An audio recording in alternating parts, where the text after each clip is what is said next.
잠언 16장 섭리, 교만, 겸손 세 주제에 대해서 살펴보겠습니다. 자, 먼저 1절, 3절, 9절, 33절 같은 내용을 이렇게 묶어봤습니다. 한번 읽고 그 뜻을 해석해 보도록 하겠습니다. 마음의 경영은 사람에게 있어도 말의 응답은 여호와께로부터 나오느니라. 3절 너의 행사를 여호와께 맡기라. 그리하면 내가 경영하는 것이 이루어지리라. 9절 사람이 마음으로 자기의 길을 계획할지라도 그의 걸음을 인도하시는 이는 여호와시니라. 33절 제비는 사람이 뽑으나 모든 일을 작정하기는 여호와께 있느니라. 같은 내용을 이렇게 다양하게 설명을 하고 있습니다. 인간이 제 아무리 지혜를 동원하고 치밀한 계획을 세워도 미래의 일은 하나님의 손에 달려 있습니다. 이것을 아는 자가 지혜로운 자입니다. 하나님을 아는 지식이 지혜의 근본이기 때문에 그렇습니다. 자, 첫 번째 질문 갑니다. 사도행전 16장을 보면 사도 바울이 2차 전도 여행 계획을 세우고 소아시아, 지금의 터키 지역을 말합니다. 그 소아시아 지역을 이제 방문하게 됩니다. 그런데 그 지역에서 그에게 전도의 문이 전혀 열리질 않습니다. 그 이유는 무엇이었나요? 사도행전 16장 6절에서 10절 같이 보겠습니다. 성령이 아시아에서 말씀을 전하지 못하게 하시거늘 그들이 부르기아와 갈라디아 땅으로 다녀가 무시아 앞에 이르러 비두니아로 가고자 애쓰되 예수의 영이 허락하지 아니하시는지라. 무시아를 지나 드로아로 내려갔는데 밤에 환상이 바울에게 보이니 마게도냐 사람 하나가 서서 그에게 청하여 이르되 마게도냐로 건너와서 우리를 도우라 하거늘 바울이 그 환상을 보았을 때 우리가 곧 마게도냐로 떠나기를 힘쓰니 이는 하나님이 저 사람들에게 복음을 전하라고 우리를 부르신 줄로 인정함이로라. 전도 여행이라고 한다면 길이 열려야 마땅하지 않습니까? 하나님이 기뻐하시는 일을 하는데 하나님께서 문을 활짝 열어주실 줄로 믿습니다. 네, 여러분 많이 기도해 주십시오. 이제 또 흔히 그렇게 하죠. 지금 다른 개인 여행을 가는 것도 아니고 하나님이 하라고 하신 그 일을 지금 행하고자 그 소아시아 지역을 이제 방향을 정하고 그곳으로 가서 복음을 전하고자 하는 이 사도 바울의 길이 다 막혀요. 이거 해도 안 되고 저거 해도 안 되고. 왜 그랬을까? 하나님의 뜻을 행하고자 하는데 함께 하시겠다고 했으면 길이 팍팍 열려야 되는데 왜 안 그랬을까? 왜 가는 길마다 다 막혔을까? 그 이유는 다른 곳에 복음을 전하시려고 하는 하나님의 뜻이 따로 있었기 때문이죠.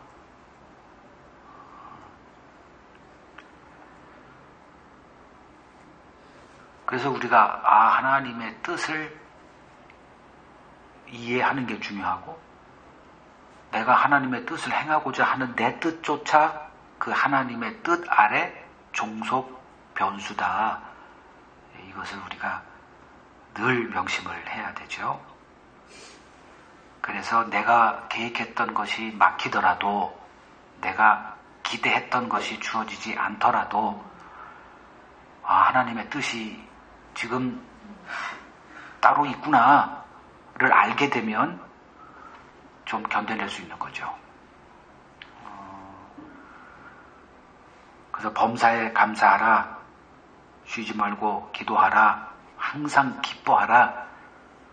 이것이 그리스도 안에서 너희를 향한 하나님의 뜻이다라는 이 구절이 가능하려면 이 하나님의 뜻이 있다라는 것을 인정할 때는 가능해요.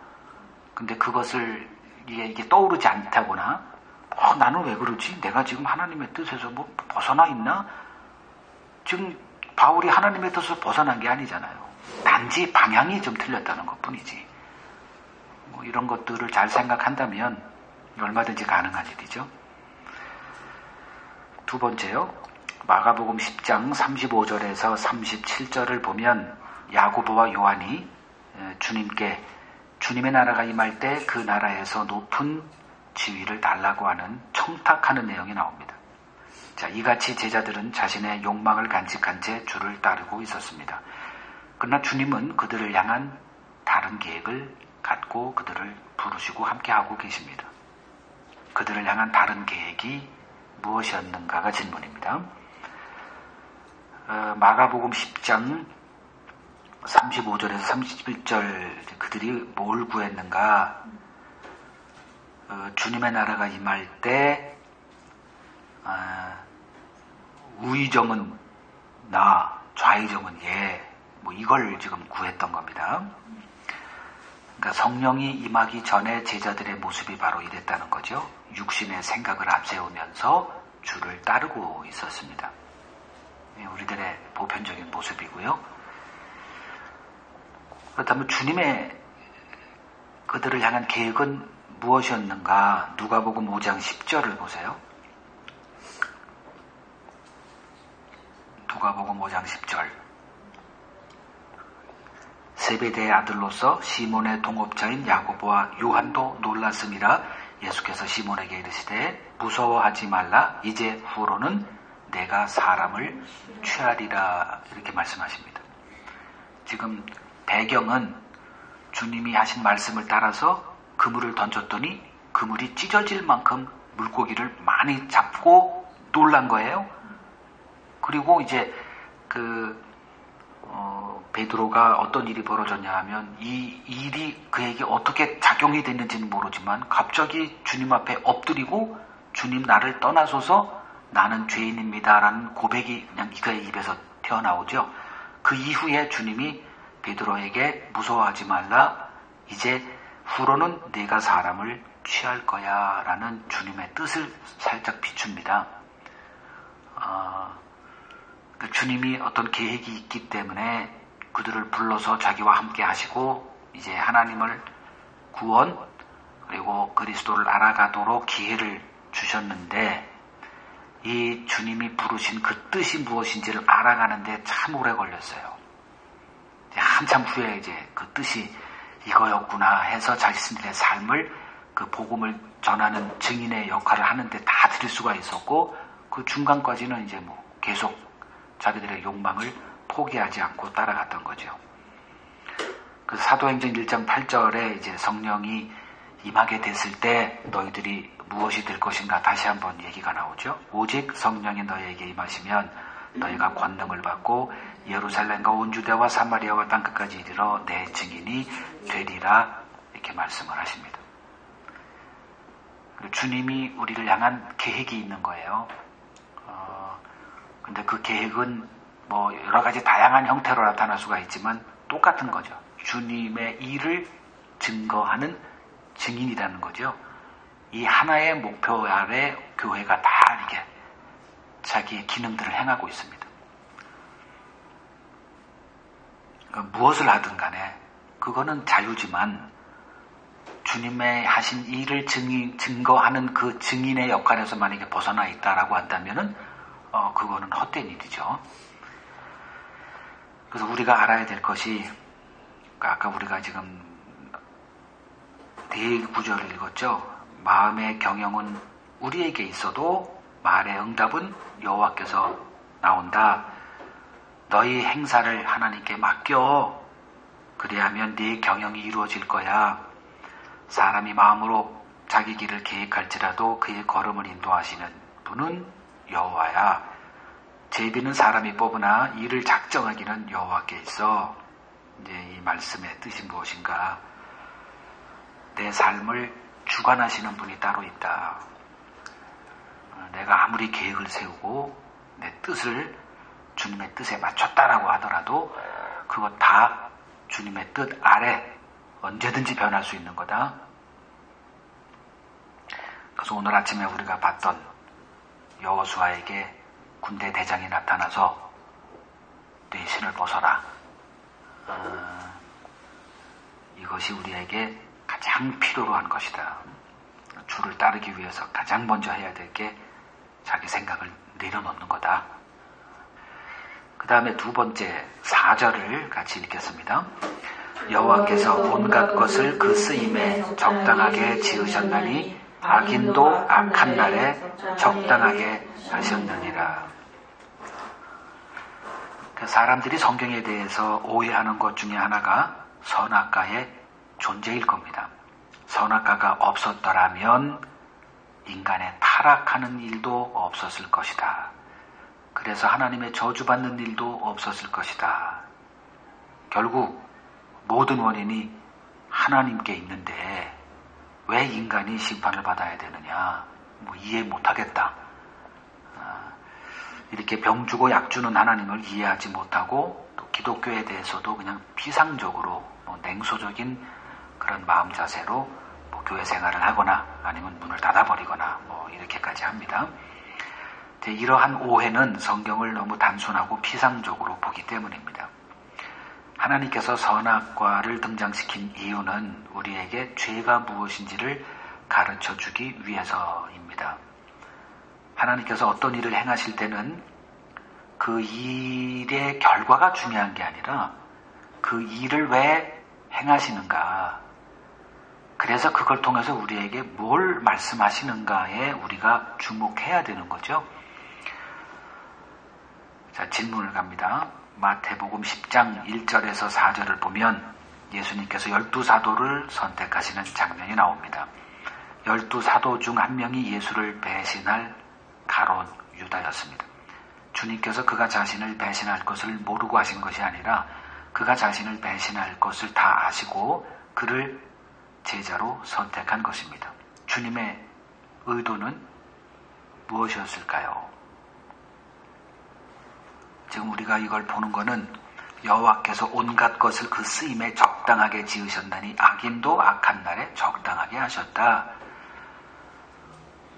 우리가 원하는 대로 하나님이 행하시면 악인이 없어야죠. 다 선한 자만 있어야 되는데 과연 그 질문 자체가 성립이 되더냐 이거예요. 아니 내가 악인인데 하나님이 악인은 없애고 선한 자들만 있으라는 얘기는 나를 없애라는 소리 아닙니까? 그건 성립이 안 되는 말이에요. 그러면 가룟 유다 같은 경우도 주님에게는 해가 되는 자인데 그를 12사도 가운데 한 명으로 선택한 주님의 의도는 무엇이었는가? 누가복음 22장 31절에서 32절을 보겠습니다.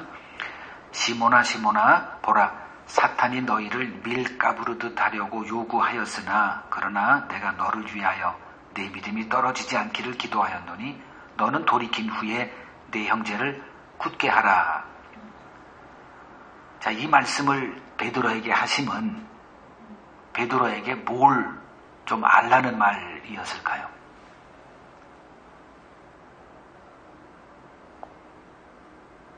내 의지로 나를 따르는 것은 애당초 불가능하다.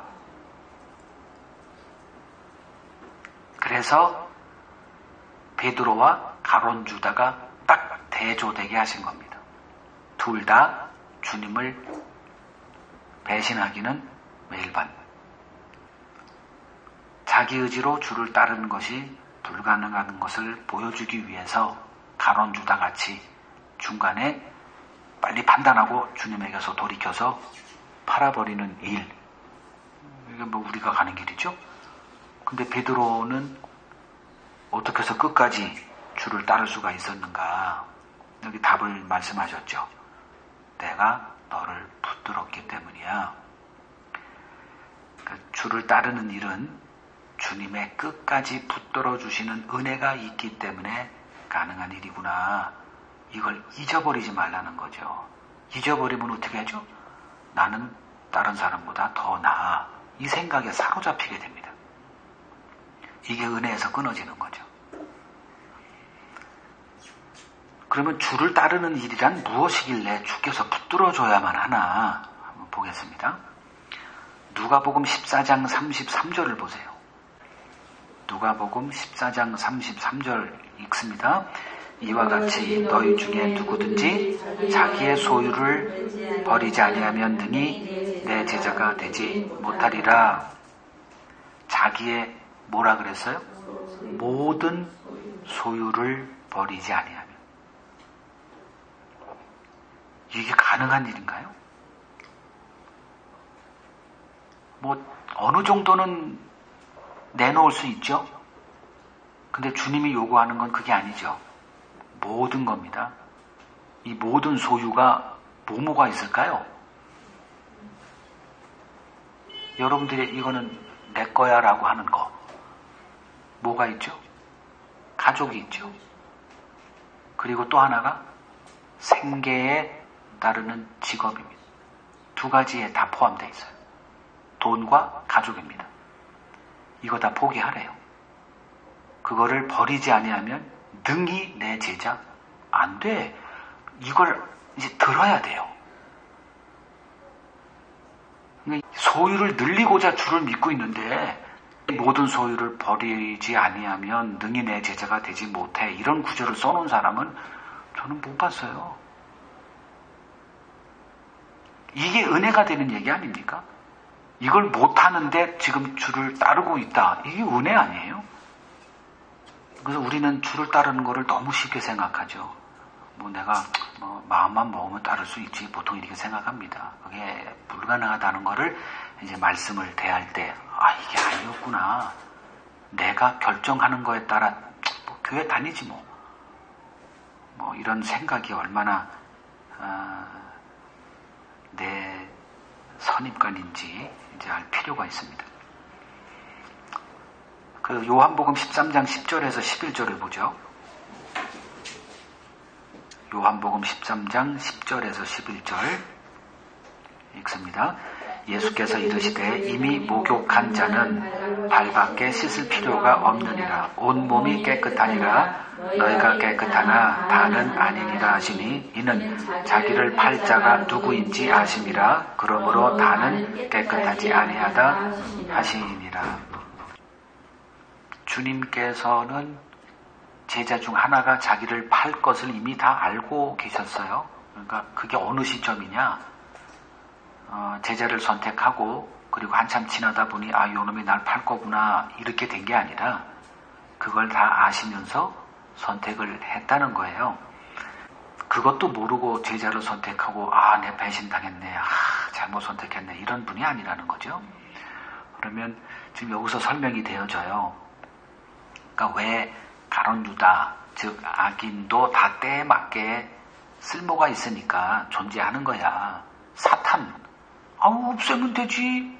그걸 왜 존재케 해? 우리를 속인다고, 미혹시킨다고, 이 세상을 이렇게 만드는 그 사탄, 그거 한 방에 그거 진멸시킬 수 있지 않아? 보통 이렇게 생각하는데 그게 아니죠. 하나님이 뜻이 있어서 존재케 한다는 거예요.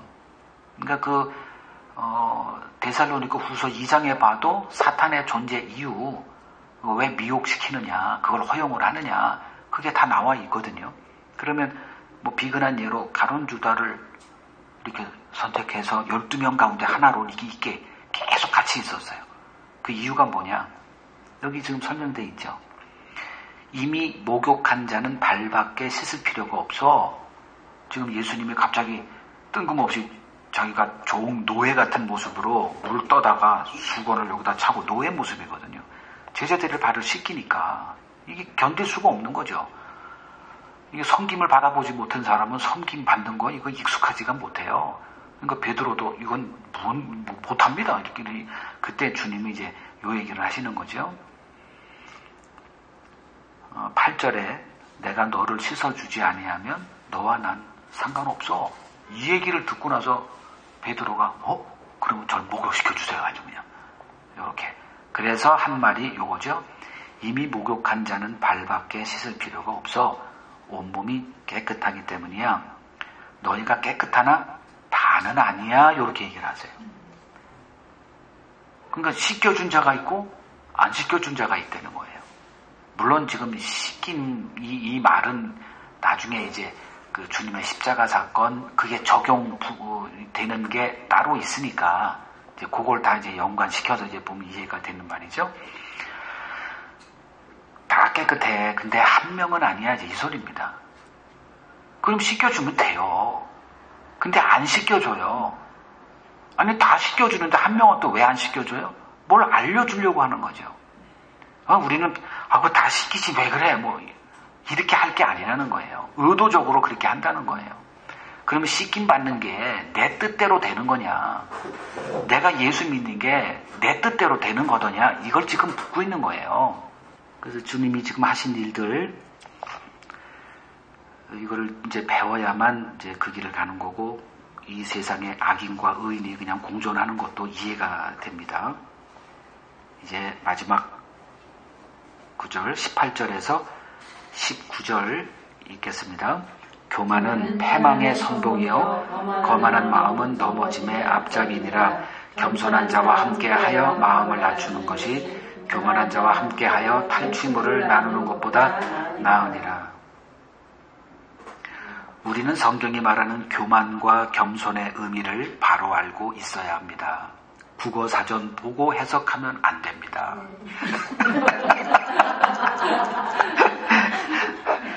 도움이 좀 필요할 수도 있죠. 도움이 필요할 수도 있는데 해석하는 데는 그거 하면 안 돼요. 교만에 빠진 사람은 반드시 패망과 넘어짐으로 그의 인생이 끝나게 됩니다. 내가 함께 하는 자가 교만한 자인지 분별할 수 있어야 되는데, 지금 저희들이 공부하는 것은 기준이 무엇냐, 그러니까 겸손과 교만의 그 기준이 무엇인가에 대한 성경의 기준을 보고자 지금 우리가 지금 이 공부를 하고 있습니다. 자, 에스더 3장 1절에서 6절을 보면 바사 제국에서, 바사 성경에서 이제 바사라고 하는 건 페르시아죠. 그 이란을 중심으로 이제 강성한 제국이 등장한 게 바사 제국을 말합니다. 그 바사 제국에서 왕 다음에 권력자의 지위를 얻은 하만이 등장해요. 근데 그 모든 것을 다 얻었어요. 근데 유대 사람 모르드게라는 그 한 사람의 존귀함이, 이게 자기한테 존귀함을 보여주지 않아요. 그것 때문에 분노해서 유대인 전체를 진멸해버릴 계획을 세우는 모습이 나와요. 결국 그 일로 자기가 멸망을 당하고 재물을 다 뺏기고 멸문지화를 당하는 내용이 나옵니다. 자, 하만을 통해서 우리에게 가르치고자 하는 것은 무엇일까 이제 우리가 봐야 돼요. 이 하만을 통해서 우리에게 가르치고자 하는 교만이란 뭘까 성경적으로 보자는 거예요. 하만의 문제가 뭘까요? 아까도 말씀드렸지만 세상 모든 것 다 주어진 자입니다. 그냥 가만히 있으면 천국 누릴 수 있어, 이 땅에서. 그의 문제는 뭐죠? 그걸 가르치기 위해서 어떤 사람이 등장하느냐? 모르게가 딱 등장해요. 그의 인생에. 그래가지고 그냥 이 가시 같은 놈 볼 때마다 정말 성질이 나고, 그의 주어진 모든 것들이 다 의미가 없어져요. 그 이상하죠? 100명 가운데 99명이 자기 좋아하면 만족해야 되는데, 한 놈이 나를 쳐다보지도 않아. 거기에 자꾸 와가지고 99명이 나를 좋아하고 나를 존경하고 하는 게 의미가 없어져요. 그거 하나 때문에. 자, 이게 뭐라는 거예요? 인간의 마음은 뭐다?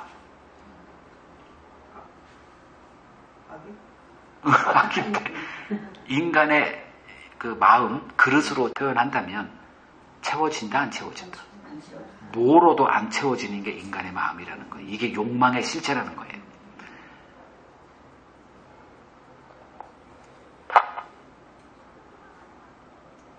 인간에게 뭘 다 줘도 만족을 못해요. 희한한 게 이게. 웬만하면 야, 저렇게 먹었으면, 저렇게 뜯어 먹고 했으면 좀 그만 좀 하지. 근데 그만한 사람 없어요? 더 가고 하지. 아니, 저 정도면 몇 억 정도 있으면 됐는데 그게 안 돼. 자식까지 생각하고 후손까지 다 자기가 뭐 그런 생각을 해요. 뭔 어떻게 책임감이 큰지. 그냥 자기 인생 자기가 살면 되는데, 그리고 그 아이들은 또 다른 인생 살면 돼요. 근데 안 돼요, 그게. 인간인가 그래. 왜 그래요? 가족이 뭔데? 나거든. 또 다른 나예요. 이걸 포기를 못한다니까. 그래서 끊임없이 이렇게.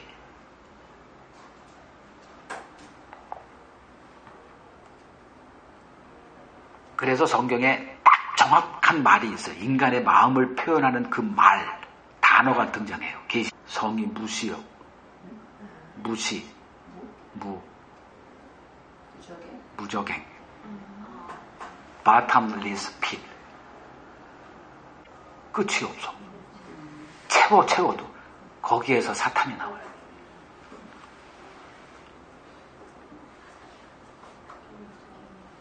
물론 무적행이 그거를 뜻한다는 것은 아니고 그 단어의 뜻만 보면 인간의 마음을 이렇게 표현할 수 있는 단어겠구나라는 제 생각이에요. 어디 가서 무적행을 이렇게 설명하면 또 뭔 이단이 나와서 또 그럽니다.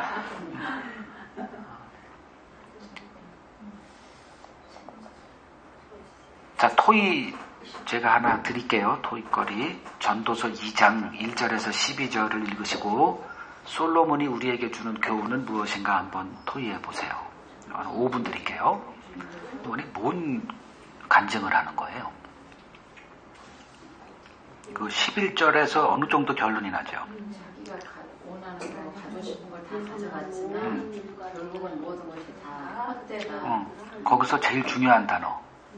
해, 아래. 즉 이 땅에 보이는 것, 이 육신을 즐겁게 하는 모든 것. 거기서 이제 왕이니까 지식을 또 추구도 해보고 돈도 해보고 여자도 해보고 먹을 것 마음껏 과학적인 탐구 뭐 모든 것 지적이든 육적이든 모든 걸 다 해볼 수 있는 기회가 주어졌죠. 또 그런 또 지혜가 또 주어졌고요. 그거 다 해봤는데 결국은 다 있었던 거다. 여기 12절에 또 앞에 왕 뒤에 오는 자는 무슨 일을 행할까? 이미 행한 지 오래전에 그 새로운 자동차가 나오고 스마트폰이 나오고 뭐가 나오고 다 봤자 결국은 다 옛날에 그 비슷한 거 다 있었어. 본론은 똑같아. 그걸 우려먹고 좀 더 색깔을 좀 포장하고 더 이렇게 과학적이다 이렇게 하고 있지만 뭐 스마트폰 없었을 때 불행했나요? 지금은 없으면 불행해요. 근데 그때 당시는 그렇게 살았어요. 자동차 없이도 우리는 그냥 살았어요. 대중교통도 하나도 없었을 때 어머님 그때는 어땠어요? 그때도 행복했어? 그렇죠? 오늘같이 이렇게 맛거리, 맛집 뭐 이런 거 없어도 그 어머님은 그때는 뭐 드시고 드셨어요? 그냥 뭐 농사해서 나온 거 뭐 그거 가지고 전부쳐 먹고 그리고 대부분 다 가공된 것들이라 몸에 안 좋은 것들이에요. 맛을 내기 때문에 그래서 천연의 맛은 우리는 모르고 사는 것 같아요. 가공된 어떤 그런 것들에 이제 이렇게 익숙해서 천연의 맛은 나는 몰라요. 뭐로 채워지더냐라고 묻는 거예요. 자, 사무엘상 18장 6절에서 9절을 보면 백성들이 왕인 자신보다 다윗을 더 좋아하는 것을 알게 된 사울이 다윗을 경계하고 결국 다윗을 죽이려는 마음을 갖게 되는 내용을 볼 수 있습니다. 자, 이러한 사울의 모습은 우리들에게 무엇을 보여주고 있는 걸까요? 그 다윗을 자기 부관으로 삼고 있을 때 다윗이 블레셋 사람과의 전쟁에서 승리하고 돌아오는데 사람들이 노래를 부르죠. 사울이 죽인 자는 천천히요, 다윗이 죽인 자는 백백이다. 그랬으면 뭐 괜찮은데 이게 비교를 시켰네요. 이 비교되는 것 못 견뎌요. 이 비교하는 거 이게 가장 쉬운 거니까 자주 사용되거든요. 가장 강력하고 쟤는 이런데 이런 거. 뭐 교회도 마찬가지. 저기서는 이렇게 하는데 뭐 이런 거. 이 목사님은 이렇게 설교하는데 이게 딱 걸려버렸네요. 그러면 이제 인간이 뭐 어떤 존재인가가 또 이제 드러나는 거죠. 이 사울을 보면서 그 사울의 마음속에 무엇이 있었더냐. 이게 이런 일이 있기 전에는 사울이 누군가가 안 드러나요. 근데 이런 일이 딱 드러나자마자 사울이 어떤 자가 딱 나타나네요. 그래서 인간이 어떤 존재냐는 또 보여주고 있는 거죠. 그러면 이 사울이 보인 이 반응, 사울은 천천히고 다윗은 만만이다라는 말에 딱 어떤 모습이 딱 등장해요. 죽을 때까지, 자기 죽을 때까지 다윗을 죽이려다가 자기가 죽잖아요. 그러면 이 사건을 통해서 이때 드러난 인간의 실상은 어떤 존재라는 거죠. 항상 어디 갔는지 내가 주목받는 스포트라이트를 받았는지 그 중심에 있어야 되는 이 욕망이 자리 잡고 있더라. 실력이 안 되고 힘이 없으니까 가만히 있는 거예요. 근데 어느 순간에 내가 그러한 위치에 서 있는데 그게 안 될 때는 이런 모습이 있어요. 그러니까 사울을 손가락질 하지 말고 이걸 통해서 사울은 이렇게 나쁜 놈이야 이런 말하는 게 아니에요. 인간은 너도 똑같아 그 소리 하는 거잖아요. 너도 사울의 위치에 있으면 안 그러겠니?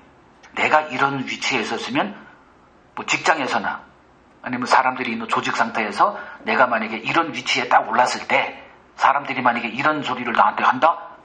기분 좋겠어 나쁘겠어? 물으면 나쁘지. 그게 이 사울이 바로 나라는 거죠. 그걸 지금 성경이 얘기하는 거지. 사울은 나쁜 놈, 이건 역사 공부하는 거예요. 다윗은 착한 사람. 그렇게 배우는 게 아니라 이 사울을 통해서 인간은 어떤 존재인가. 창세기 11장 4절을 보실래요? 여기서 드러난 그 인간은 어떤 존재들이냐, 하나님이 고발하시는 인간은 어떤 인간들이냐 한번 보세요. 네, 창세기 11장 4절 같이 읽겠습니다. 또 말하되 자 성읍과 탑을 건설하여 그 탑 꼭대기를 하늘에 닿게 하여 우리 이름을 내고 온 지면에 흩어짐을 면하자 하였다. 자, 여기서 드러난 인간은 하나님이 고발하는 거예요. 이게 너희야. 인간은 누구더냐? 자기 이름을 높이려는 자. 자기 이름을 내려고 한다. 자기 이름을 내려는 그 욕망이야 말할 수도 없죠. 손해를 보더라도 자기 이름, 명예 이거를 추구한다니까요. 그러니까 모든 영광을 자기가 이렇게 받으려고 하는 이 본능이 우리 안에 자리 잡고 있는 거예요. 근데 하나님이 창조한 인간은 자기의 형상이에요? 하나님의 형상이에요? 하나님의 형상이 인이 돼 있어요. 즉 하나님을 드러내는 자로 이 땅에 존재해라. 이렇게 창조의 목적이죠. 하나님이 우리를 이 땅에 존재하는 것은 하나님의 그 의도를 알고 그 의도대로 존재하면 돼요. 근데 그거를 우리가 원치 않죠. 내가 주인공이 돼야 돼요. 하나님은 너를 여기에서 요 정도로 해. 그걸 만족을 못 하잖아요, 우리가. 그래서 어느 정도 인생 살면, 어느 정도 지위가 있으면, 이제 내가 이렇게 좀 이걸 받는, 스포트라이트를 받는 그런 위치를 다 꿈꾸고 있어요. 안 되니까 가만히 있는 거죠. 이제 마지막, 이제 겸손에 대해서 한번 보죠. 사무엘상 26장을 보면 자신을 죽이려는 사울 왕을 살려주는 다윗의 모습을 볼 수 있습니다. 성경이 말하는 겸손이란 무엇인가 한번 보겠습니다. 사무엘상 26장은 이제 광야에서 이렇게 도피 중일 때 그 자신을 추격하던 사울이 밤에 자기 진영에서 잠이 들었네요.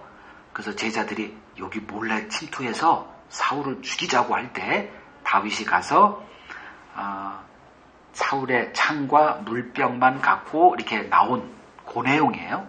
11절을 보겠습니다. 사무엘상 26장 11절. 내가 손을 들어 여호와의 기름 부음 받은 자를 치는 것을 여호와께서 금하시나니 너는 그의 머리 곁에 있는 창과 물병만 가지고 가자 하고. 제자들은 더 이상 이런 고난을 좀 그만합시다. 이게 두 번째 살려준 거예요. 그때도 한 번 했잖아요. 이젠 더 이상 그만합시다. 이제 끝냅시다. 할 때 다윗이 뭐라고 얘기를 했냐면 내가 손을 들어 여호와의 기름 부음 받은 자를 치는 것을 여호와께서 금하시나니 요 얘기를 하고 요런 행동을 한 거예요. 그러면 이 다윗의 머릿속에 있는 이 생각 그거를 이제 우리가 지금 이제 들어야 되는 거죠. 무슨 생각을 한 거예요? 어디에 다스림을 받고 있죠? 하나님의 뜻이 비록 몰라요. 왜 이놈이 나를 이렇게 죽이려고 하는지. 근데 하나님의 기름 부음 받은 자라는 것 때문에 이 악한 자도 하나님이 뜻이 있어 세웠을 거라는 그 생각 앞에 자기 뜻을 내려놓은 거죠. 자기 뜻은 자기도 인간이지라 고난 더 이상 안 했으면 좋겠어요. 그리고 이렇게 찾아갔는데도 드르릉드르릉 코만 이게 골고 있다는 것도 이건 하나님이 죽이라는 것 같아. 그러면 죽이면 되는데 2번이나 여호와의 기름 부음 받은 자를 내가 손대는 건 하나님께 내가 대적하는 거야. 이것으로 계속 버텨요. 그래서 자기 이 부하들에게 얼마나 미움을 받았을까 다윗이. 결국은 다윗 때문에 나중에 또 저 블레셋으로 도망갔다가 가족 다 잡혀가고 그래서 사람들이 그 따랐던 사람들이 그냥 돌로 쳐서 다윗을 죽이려고 했던 그 위기까지 겪고요. 근데 지금 그냥 무조건 하나님의 뜻이라면 꼼짝박짝 못하는 이 다윗을 봅니다. 겸손이란 뭘까? 성경이 말하는 겸손이란 내 유익을 위해서 나를 낮추는 게 아니라 하나님의 뜻을 위해서 하나님의 뜻이 이루어지는 것을 위해서 내 유익을 내 편안함을 포기하는 것. 이게 겸손이에요. 그러면 이런 겸손의 모습이 또 하나 나와요. 이거는 여러분들이 한번 토의해 보시기 바랍니다. 창세기 45장 7절에서 8절. 창세기 45장 7절에서 8절 읽어보시고 겸손이란 무엇이냐? 성경이 말하는 겸손이란 이것이구나. 겸손이란 뭐다? 하나님의 뜻 앞에서 내 생각을 그냥 버리는 거. 가장 중요한 게 그래서 뭐다? 하나님의 뜻을 아느냐. 모를 때는 복수하고 싶은 마음이야. 인간이란 뭐 다 들죠. 한번 그냥 아주 그냥 내가 받은 거 그냥 대로 받았으면 말로 갚아야지. 이게 인간인데 뜻을 알고 났더니 그게 다 용해돼 버려요. 그리고 내 당했던 그 지난날의 모든 고난이 의미가 확 살아서 다가오니까 복수고 뭐 아무것도 없어서 그냥 깔끔하게 이해될 수 없는 이 수수께끼로 가득한 인생이 그냥 안개가 착 사라지게 하는 게 하나님의 뜻이더라. 이게 우리가 받은 복입니다. 그래서 그 복을 더 한 번 더 깊게 누려보고자 지금 성경을 공부하는 거고요. 여러분들이 늘 성경을 통해서 하나님의 뜻을 더 명확하게 알아가는 이 복이 있기를 바랍니다.